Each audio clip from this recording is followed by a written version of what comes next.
মানুষ ব্লুটুথ দিয়ে শেয়ারিং নেয়, তারপর সেই ব্লুটুথকেই ভুলে যায়। তেমনি এই পৃথিবীতে অনেক মানুষ আছে যারা আপনার হাত ধরে অন্যের সাথে পরিচিত হয়ে আপনাকেই ভুলে যাবে। একজন মুসির জীবনটা দেখেন কতটা অদ্ভুত। যে জুতো আমরা ময়লা আবর্জনা মারিয়ে নিচে রাখি, একজন মুসি সেই জুতোয় চুমু খেয়ে বিসমিল্লা বলে সেলাই করা শুরু করে।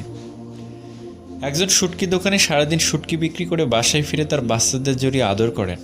বাচ্চারা তাকে বাবা বলে দৌড়ে আসে, বাবা তার বাচ্চাদের বুকে জড়িয়ে ধরে।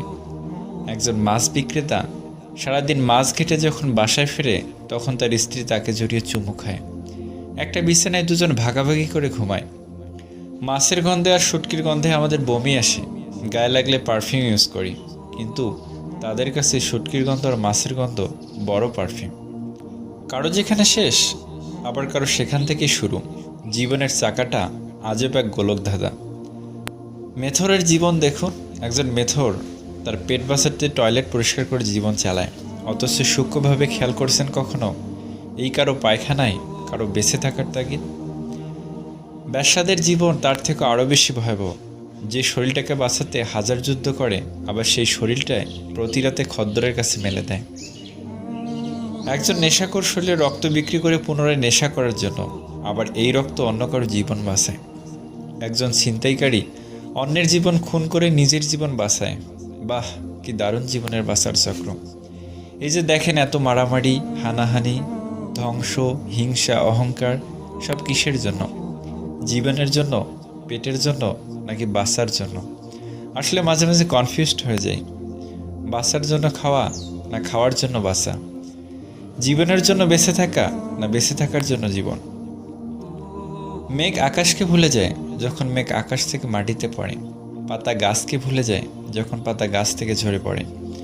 মানুষও মানুষকে ভুলে যায় যখন জীবনে নতুন একজনের আগমন ঘটে। কষ্টের সাথে যাদের বসবাস, রাতটা তাদের জন্য যে কি কষ্টের সেটা শুধু তারাই জানে। সারাদিন কষ্টগুলো বুকের মাঝে চেপে রাখলেও রাতে যেন কোনোভাবেই ঠেকানো যায় না। বুক ফেটে কষ্টগুলো বের না হলেও চোখ ফেটে বের হয়ে আসে অশ্রু। দুঃখের মাঝেও একটা সুখের অনুভূতি থাকে, তা হয়তো বা সুখে থেকে কেউ কল্পনাও করতে পারবে না। কারণ মানুষ দুঃখে থেকে সুখকে উপলব্ধি করতে পারলেও সুখে থেকে কিন্তু কেউ দুঃখকে সেভাবে উপলব্ধি করতে পারে না।